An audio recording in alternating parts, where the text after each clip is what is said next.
Hello बच्चों, कैसे बेटा आप सब। तो बच्चों, आज हम डिस्कस करने वाले हैं डीपीपी नंबर 3 का सॉल्यूशंस। तो देखते हैं बच्चों क्या क्वेश्चंस हैं। फर्स्ट क्वेश्चन कह रहा है बेटा, orderly and sequential changes in communities parallel with the changes in the physical environment. जैसे जैसे हमारा फिजिकल एनवायरनमेंट जो है वो चेंज होता जा रहा है बेटा, वैसे वैसे हमारी कम्युनिटीज वो क्या होती जा रही है बच्चों, चेंज होती जा रही है। राइट, जैसे जैसे फिजिकल एनवायरनमेंट चेंज हुआ, जैसे वाटर था, ठीक है, और धीरे धीरे वाटर से आपकी कौन सी म्यूजिक कंडीशन आ गई, ठीक है, हाइड्राक, ठीक है, वाटर वाली कंडीशन से म्यूजिक मतलब मॉडरेट वाटर वाली कंडीशन आ रही है। सिमिलरली अगर बैरन लैंड, ठीक है, यानी कि जीरार्क कंडीशन है, और उस जीरार्क कंडीशन से अगेन म्यूजिक कंडीशन मतलब मॉडरेट वाटर वाली कंडीशन जो है वो आपकी आ रही है। अब इस केस में जो हमारी कम्युनिटीज है वो एक प्रिडिक्टेबल चेंज कर रही है, प्रिडिक्टेबल, ठीक है। हमें पता है पहले लाइकेंस आएंगे, लाइकेंस के बाद जो स्टेजेस हैं वो आएंगे, और फाइनली एक क्लाइमेक्स कम्युनिटी जो है वो आपकी रीच होगी। तो इसको हम क्या कहते हैं, इकोलॉजिकल सक्सेशन। क्या कहलाएगी बच्चों, ecological succession from pioneer community से लेके तो क्लाइमेक्स कम्युनिटी तक का जो पूरा सीयर है, ठीक है, चेंजेस हैं, वो आपकी इकोलॉजिकल सक्सेशन में आ जाते हैं। नेक्स्ट है, in the successive serial stages मतलब पायोनियर से ए स्पीशीज, देन बी स्टेज, फिर सी स्टेज, फिर डी स्टेज, फिर फाइनली क्लाइमेक्स। तो ये जो सक्सेसिव सीरियल स्टेजेस है इसमें कह रहे हैं there is change in diversity of species of organisms जो हैं, स्पीशीज जो है वो चेंज होती रहती हैं। Increase in number of species occurs, बिल्कुल स्पीशीज का नंबर बढ़ता जा रहा है। इंक्रीज इन बायोमास अकर, बिल्कुल बायोमास भी बढ़ रहा है, यानी कि ऑल ऑफ दी अबव हो गया। नेक्स्ट कह रहा है, if the succession occurs on bare rock, बेटा अब सक्सेशन कहाँ हो रहा है, बेयर रॉक पे, ठीक है, बेयर रॉक यानी कि न्यूट्रिएंट्स अभी इसके अंदर नहीं है। तो ऐसी जो सक्सेशन होती है इसको हम क्या कहते हैं, प्राइमरी सक्सेशन। अगर न्यूट्रिएंट्स जो हैं वो अनअवेलेबल हैं, ठीक है, तो जो सक्सेशन कहलाएगी वो होगी प्राइमरी। सेकेंडरी सक्सेशन, अब हमारे पास एक फॉरेस्ट था, अब वो फॉरेस्ट डिग्रेड हो गया, अब वहां पे फिर से क्या होने वाला है, नया फॉरेस्ट जो है वो बनेगा। तो जब ऐसी कोई चीज होती है जहां पे ऑलरेडी एक इकोसिस्टम वर्क कर रहा था, वो आपका डिस्ट्रॉय हुआ, एंड देन फिर वहां पे फिर से न्यू सक्सेशन स्टार्ट होगा, उसको हम क्या कहते हैं, सेकेंडरी सक्सेशन, ठीक है। तो ये flooded land, burn forest, abundant farm land, ठीक है, जो लैंड जिसपे पानी, ठीक है, बहुत ज्यादा बारिश हुई है तो वहां के सारा फॉरेस्ट जो है वो क्या हो गया, डिस्ट्रॉय हो गया। बर्न फॉरेस्ट, ठीक है, अबंडेंट फार्म लैंड, यहाँ पे कुछ भी नहीं हो रहा था, खेती नहीं हो रही थी, ठीक है, अब वहां पे, ठीक है, एक बार हुई और फिर उसके बाद में स्टॉप हो गई, अब वहां पे अगर फिर से हम शुरू करेंगे तो वो सेकेंडरी सक्सेशन कहलाएगा। तो ऑल ऑफ दीज। नेक्स्ट है, व्हाट हैपेंड ड्यूरिंग सक्सेशन में क्या होता है, एक्सटेंशन ऑफ सम स्पीशीज, कुछ स्पीशीज खत्म हो जाती है। Increase in number of some species, कुछ स्पीशीज आपकी बढ़ जाती हैं। Change in type of decomposer species, decomposers भी आपके चेंज होते रहते हैं। तो all of these.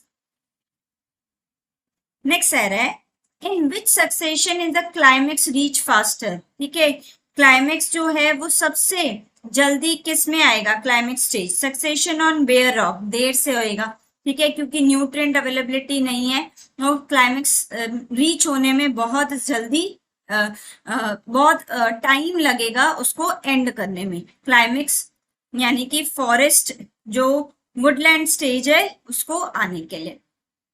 Succession on burn forest, burn forest में न्यूट्रिएंट कंटेंट क्या है बच्चों, हाई। तो अब यहाँ पे क्लाइमेक्स का क्लाइमेक्स स्पीशीज का पहुंचना क्या है, इट वुड बी जल्दी, है ना। सक्सेशन ऑन न्यूली कूल लावा, इसके अंदर भी क्या होगा आपका, स्लो होगा। तो सिर्फ ये आ गया। The final stable community in an ecological succession is called, final stable community जो होती है उसको हम कहते हैं क्लाइमेक्स कम्युनिटी बेटा, ठीक है, क्लाइमेक्स कहलाएगी वो। नेक्स्ट है an early serial community possesses this characteristic, जो अर्ली जो यानी कि पायोनियर है, ठीक है, पर पायोनियर है, उसके बाद ए स्पीशीज है, तो अर्ली कम्युनिटी जो है उनके पास high species diversity, open mineral cycling, narrow niche specialization, low community production.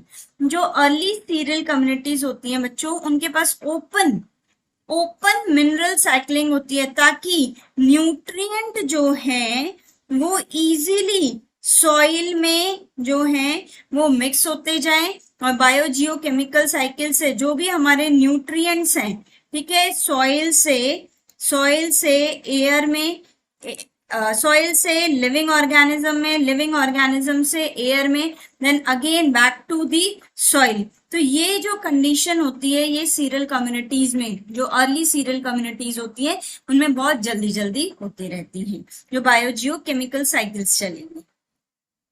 Next है which is the Pioneer species in primary succession on rocks, rocks में बेटा प्राइमरी सक्सेशन में जो पायोनियर स्पीशीज होती है वो होती है लाइकेंस, लाइकेंस से शुरू होता है बेटा।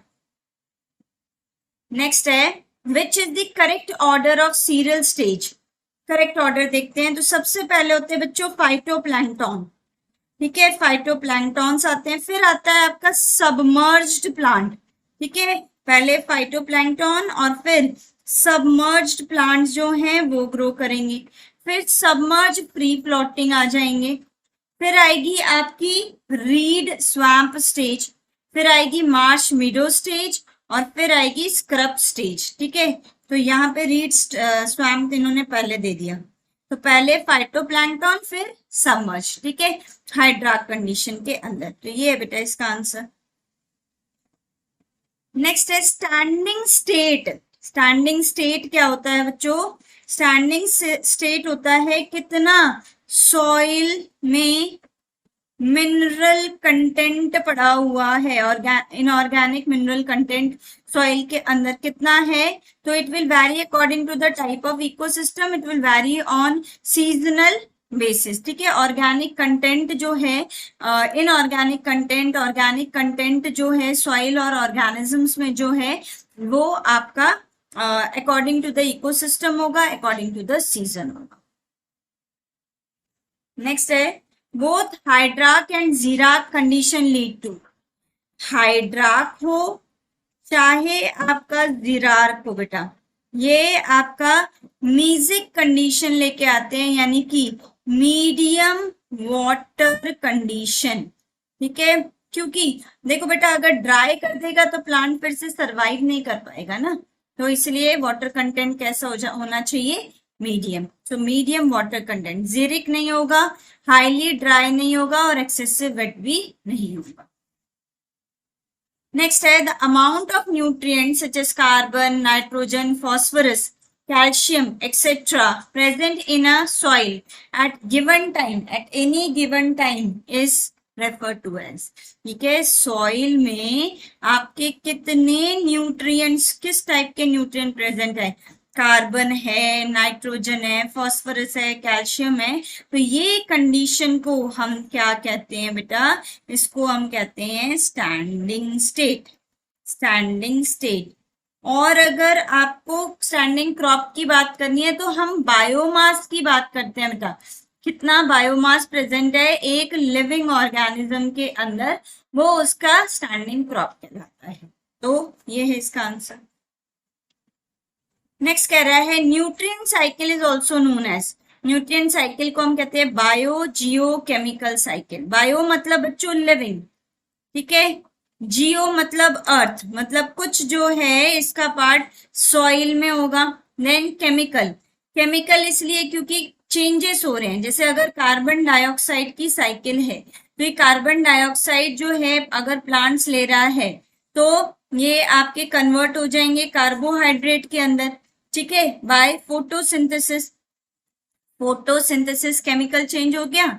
ये कहाँ था, एयर में था, एयर से, ठीक है, यहाँ पे जियो मतलब एटमॉस्फेयर का कंपोनेंट सारे आ जाएंगे, लिथोस्फीयर वगैरह आ जाएगा। तो कार्बन डाइऑक्साइड जो है वो प्लांट ने लिया, फोटोसिंथेसिस किया। अब इस प्लांट को किसने इनटेक करा, एनिमल ने इनटेक करा, ठीक है, एनिमल ने इनटेक करा और क्या रिलीज करा, कार्बन डाइऑक्साइड रिलीज करा। तो इस तरीके से ये साइकिल क्या हो रही है आपकी, कार्बन डाइऑक्साइड रोटेट हो रहा है। अब ये कार्बन डाइऑक्साइड जो है ये आपका in the form of calcium carbonate भी प्रेजेंट होता है, ये आपका फॉसिल फ्यूल्स में भी प्रेजेंट होता है। तो ये आपका कार्बन जो है ये फर्दर अगर इसको रिलीज होना है तो वो बर्निंग के थ्रू कार्बन डाइऑक्साइड के फॉर्म में एयर में वापस आ रहा है। So this is nutrient cycle which involves bio Jio chemical cycle, मतलब living organisms, earth component and chemical changes, एक फॉर्म से दूसरे फॉर्म में चेंज होगा।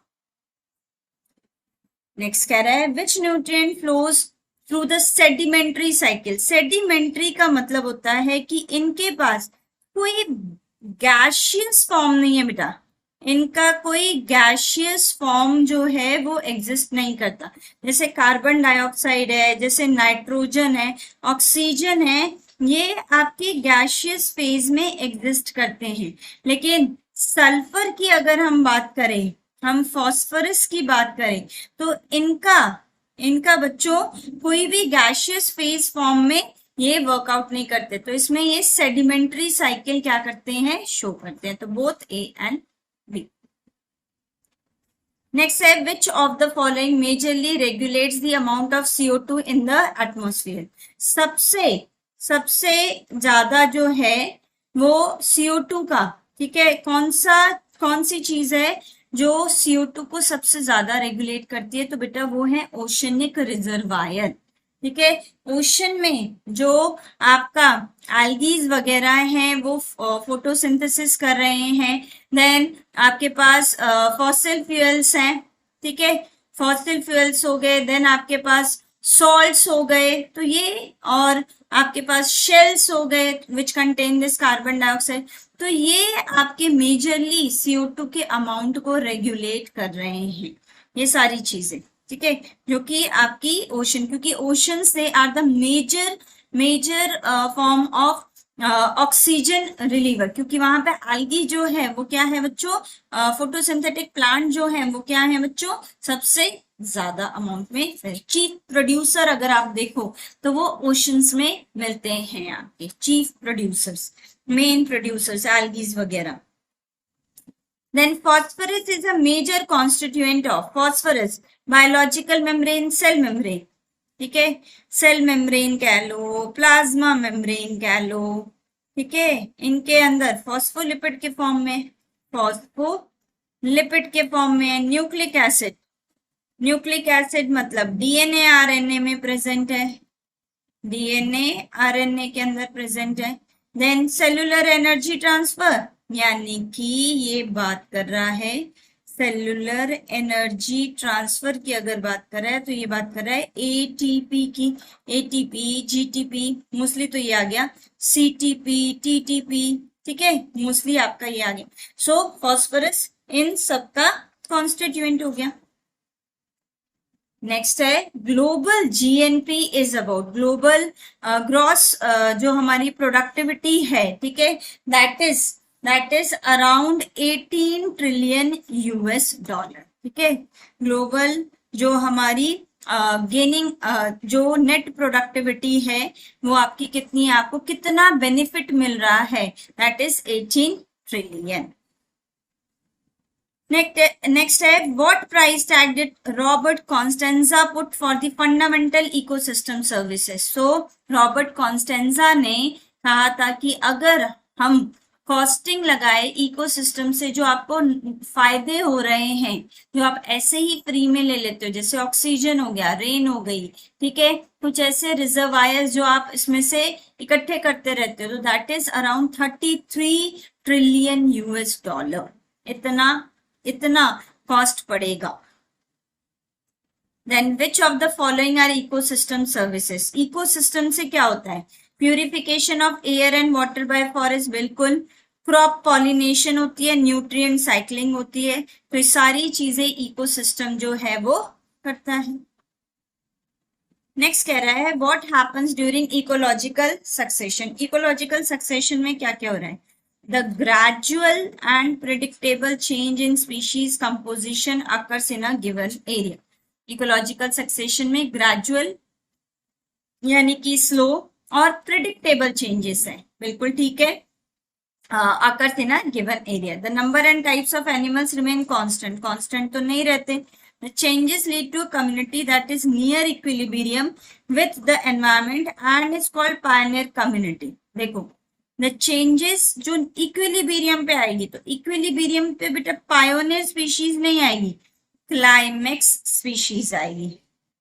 The establishment of a new biotic community is very fast in primary phase. Primary phase में तो बच्चों ये स्लो होगी। अगर सेकेंडरी सक्सेशन है तो हम उसको कंसिडर कर सकते हैं, लेकिन प्राइमरी सक्सेशन के वक्त इट इज नॉट फास्ट, वो स्लो होगी। तो ये ठीक है। नेक्स्ट है secondary productivity means secondary primary जो प्लांट बनाएगा, प्लांट को एनिमल जो है वो इनटेक करेगा, तो अब जो एनिमल के पास है वो क्या कहलाएगी? सेकेंडरी। यानी कि एनिमल कौन हो गया बच्चों? कंज्यूमर हो गया। अब ये कंज्यूमर जो है ये कैसा फूड बना रहा है? ये ऑर्गेनिक मैटर बना रहा है, ठीक है, organic matter. So rate of formation of new organic matter by consumer, ठीक है, not by producer, not by producer. Inorganic नहीं बच्चों, क्या होगा? ऑर्गेनिक मैटर का प्रोडक्शन होगा। नेक्स्ट कह रहा है जीपीपी मीन्स, जीपीपी का मतलब होता है ग्रॉस प्राइमरी प्रोडक्टिविटी। नेक्स्ट है डेट्रिटस कंटेन्स। डेट्रिटस में डेड प्लांट होते हैं, डेड एनिमल्स होते हैं, फीकल मैटर होता है, तो ऑल ऑफ दी अबव हो गया। नेक्स्ट है लीचिंग।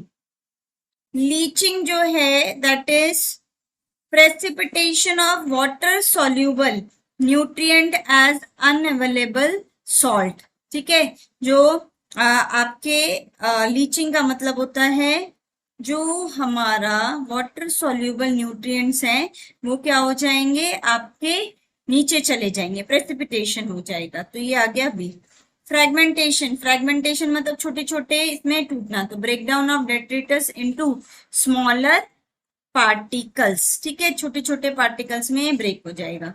फिर एक कैटाबॉलिज्म। कैटाबॉलिज्म इज डिग्रेडेशन, ये आ गया ए। डेट्रिटस का bye bacterial and fungal enzyme. Catabolism का मतलब है कि कॉम्प्लेक्स फूड का सिंपल फूड में ब्रेक होना, ठीक है, और by the help of enzymes. Enzymes तो ये आ गया BAC, BAC ये आ गया बेटा इसका आंसर। नेक्स्ट है the rate of decomposition process is decreased bye. Decomposition जो है वो डिक्रीज कैसे होगी? Rich amount of lignin and chitin. अगर लिग्निन काइटिन सेल्यूलोज ज्यादा है डेट्रिटस में, डेट्रिटस के अंदर, तो रेट ऑफ डिकम्पोजिशन हो जाएगा, डिकम्पोजिशन हो जाएगा कम बच्चों, स्लो हो जाएगा। एरोबिक होगा तो फिर उसके बाद में रेट ऑफ डिकम्पोजिशन उससे बढ़ता है, वार्म एंड मॉइस्ट कंडीशन में भी बढ़ता है, तो ये आ गया बेटा इसका आंसर। नेक्स्ट है which of the following represent the grazing food chain. Grazing food chain में ग्रास, ग्रास को खाएगी गोट, गोट को खाएगा मैन, ये आपकी नहीं होगी, ठीक है, ये भी नहीं है। नेक्स्ट है grazing food chain is a major conduct for energy flow in. Grazing food chain जो है आपकी सबसे ज्यादा आपकी कहाँ वर्क करती है बच्चों? ये वर्क करती है एक्वेटिक इकोसिस्टम के अंदर। फाइटोप्लैंक्टन से जो आपकी एनर्जी जा रही है वो एनर्जी फ्लो आपका मेजर रिजर्वायर जैसे अभी हमने करा था, तो एक्वेटिक इकोसिस्टम में ग्रेजिंग फूड चेन जो होती है वो मेजर सोर्स ऑफ एनर्जी होती है। Now, based on the source of the nutrient or food, organism occupy a specific place in the food chain that is known as the, ठीक है, source of nutrient producer है, producer के बाद primary consumer है, उसके बाद बच्चों secondary consumer है, ठीक है, देन टर्शरी होगा। तो ये प्रोड्यूसर का काम है प्रोड्यूस करना, ठीक है, न्यूट्रिएंट्स लेके फोटोसिंथेसिस करके।